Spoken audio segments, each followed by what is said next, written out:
Hadis pertama yang dibawakan oleh Imam Nawawi rahimahullahu taala, wa an Amirul Mukminin, hadis yang masyhur tentang hadis sunniyah. Wa an Amirul Mukminin Abi Hafsin Umar bin Khattab ibn Nufail bin Abdul Uzza bin Riyah bin Abdullah bin Qurd bin Razah bin Adi bin Ka'ab bin Lu'ay bin Ghalib Al-Qurashi Al-Adawi. Umar bin Khattab ini adalah Amirul Mukminin dan dia Quraisy, tapi dia kembali kepada bin Adi, yaitu Al-Adawi. Makanya nisbahnya Al-Qurashi Al-Adawi. Radhiyallahu anhu, semoga Allah meridainya. Qala sami'tu Rasulullah sallallahu alaihi wasallam yaqul, aku mendengar, kata beliau, aku mendengar Rasulullah sallallahu alaihi wasallam bersabda, innamal a'malu binniyat, sungguhnya amalan tergantung niat-niatnya. Wa innamal likulli imri'in ma nawa, dan masing-masing orang mendapatkan apa yang dia niatkan. Faman kanat hijratu ila Allah wa rasulih, barang siapa yang hijrahnya dari Makkah menuju Madinah kepada Allah dan Rasulnya, itu karena Allah Subhanahu wa taala, fa hijratu ila Allah wa rasulih, maka hijrahnya kepada Allah dan Rasulnya. Wa man kanat hijratuhu lid-dunya yusibuha, dan siapa yang hijrahnya untuk dunia, untuk yang dia dapatkan, aw imra'atin yankihu, atau untuk menikahi seorang wanita, fa hijratu ila ma hajara ilaih, maka hijrahnya kepada apa yang dia niatkan. Muttafaqun ala sihhatihi, hadis riwayat Bukhari dan Muslim. Ya, disepakati akan kevalidan hadis ini.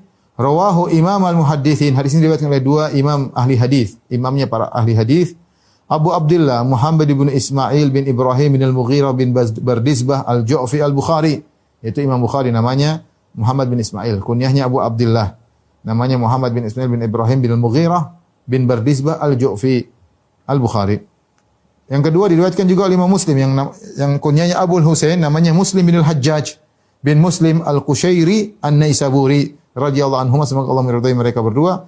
Fi sahihaihima, diriwayatkan dalam dua buku mereka, yaitu Sahih Bukhari dan Sahih Muslim, alladaini huma asahul kutubil musannafah. Yang kedua buku tersebut adalah buku-buku hadis yang paling sahih yang pernah dituliskan, Sahih Bukhari dan Sahih Muslim.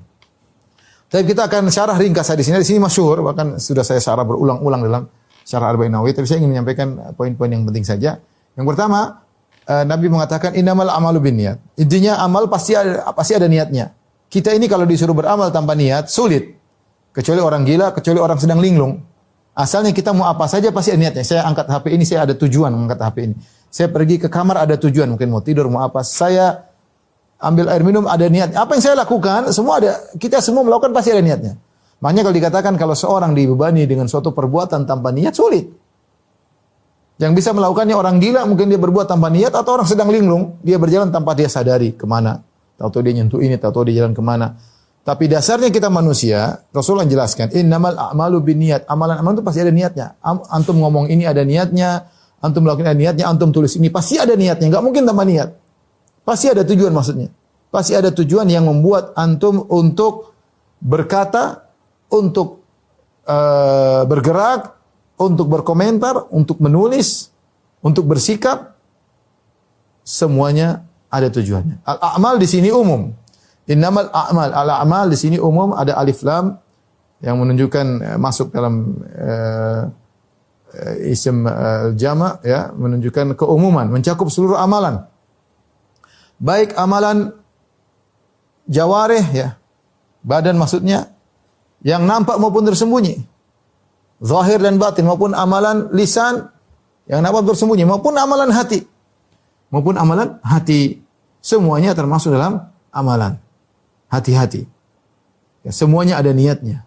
Semua ada niatnya. Oleh karenanya yang tadi yang menakjubkan, San'ani ketika mengomentari di sini dalam kitabnya Al-Uddah, dia menyebut tentang bahwasanya ini mencakup seluruh amalan, termasuk amalan hati, termasuk berfikir. Orang berfikir ada tujuannya. Di antara yang menunjukkan akan hal ini adalah seperti Allah menyebutkan kisah Al-Walid ibn Al-Mughirah yang sangat kaya raya, yang mencela Al-Quran. Allah berkata, innahu fakkara wa qaddar, fakutila kaifa qaddar, thumma kutila kaifa qaddar, thumma nazar, thumma abasa wa basar, thumma adabara wa istakbar, faqala in hadha illa sihru yu'thar, in hadha illa qaulul bashar, sa'uslihi saqar, wa ma adraka ma saqar.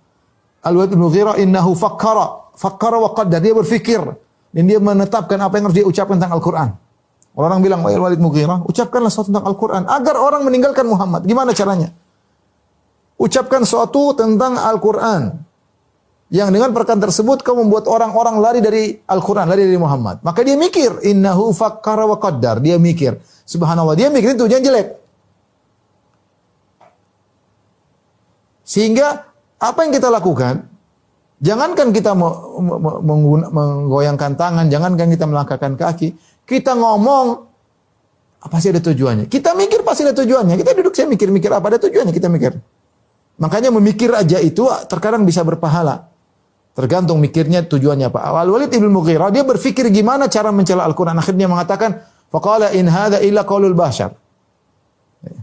In hadza illa sihru yu'thar. Kata dia ini perkataan manusia. Ini hanyalah sihir yang dipelajari. Dia mengatakan Al-Quran adalah karangan manusia dan sihir. Tapi ucapan dia tersebut merupakan natijah atau hasil dari pemikirannya. Pemikiran itu juga ada tujuan. Jadi Nabi mengingatkan innamal a'malu binniyat, amalan semua pasti ada tujuannya. Nah, terus yang kedua Nabi ingatkan wa innamal likulli imri'in ma nawa, dan masing-masing berdasarkan masing-masing orang mendapatkan apa yang dia niatkan. Nah, kembali. Seorang niatnya untuk apa nih? Dia berpikir niatnya apa? Kita duduk, makanya di antara amalan terbaik adalah tafakkur.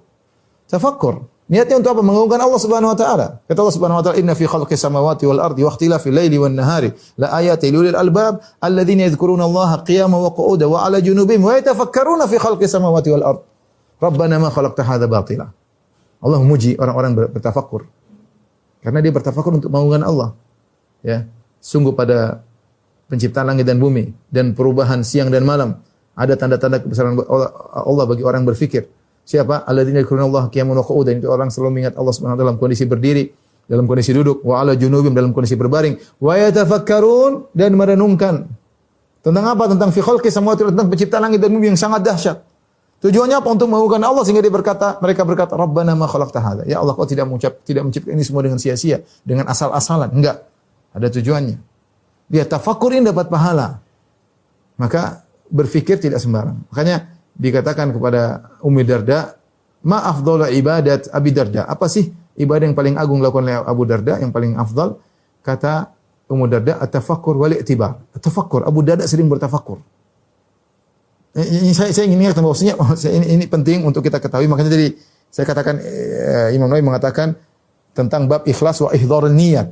Bab tentang ikhlas dan menghadirkan niat dalam segala perbuatan, dalam segala perkataan yang nampak maupun tersembunyi. Artinya segala tingkah laku kita, segala pemikiran kita, segala perkataan kita itu bisa merupakan ladang untuk mendapatkan pahala. Tergantung niat kita apa. Niat apa kita berbuat, niat apa kita, saya ke sana ngapain? Saya ikut pengajian ngapain? Saya pergi ngelayat jenazah ngapain?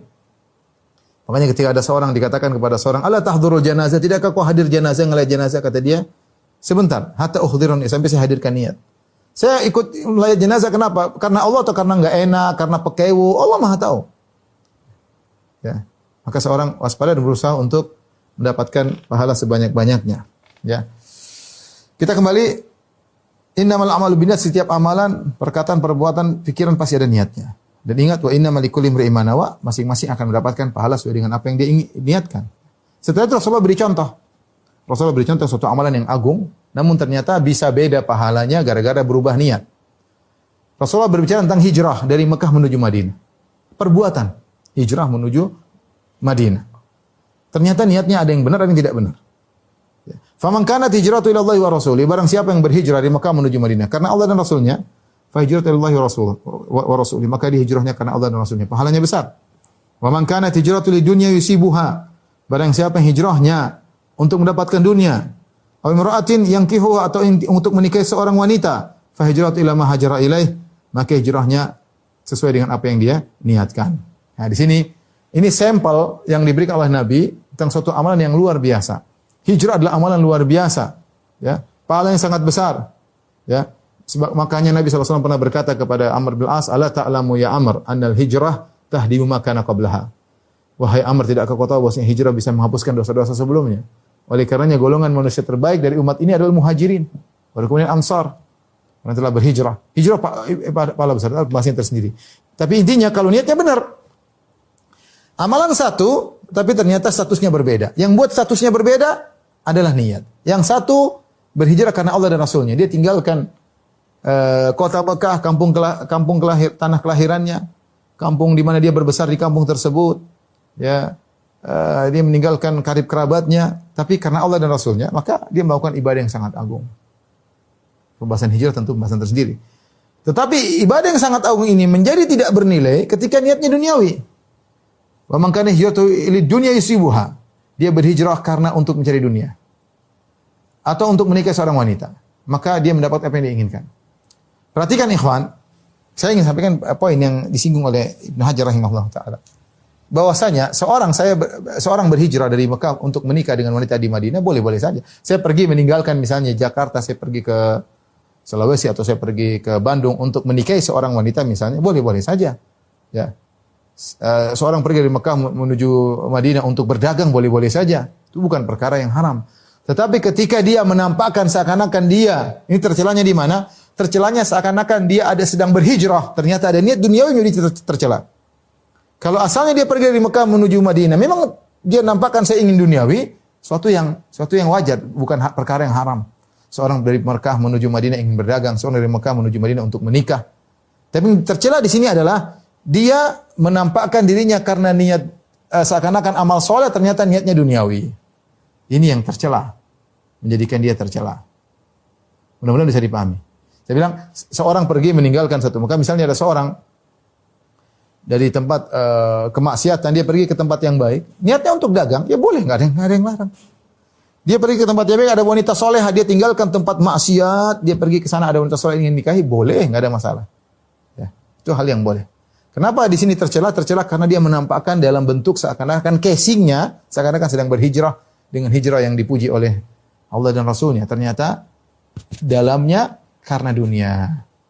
Ini peringatan bagi kita, betapa banyak kita casingnya seakan-akan mantap. Casingnya dai dakwah, ternyata dalamnya adalah mencari dunia. Casingnya DKM, pengurus pengajian, majelis taklim, ternyata untuk apa? Dunia. Dan dunia itu banyak, bukan cuma duit. Dunia itu duit. Dunia itu sanjungan, pengakuan, pujian, ini semua dunia semua. Ya.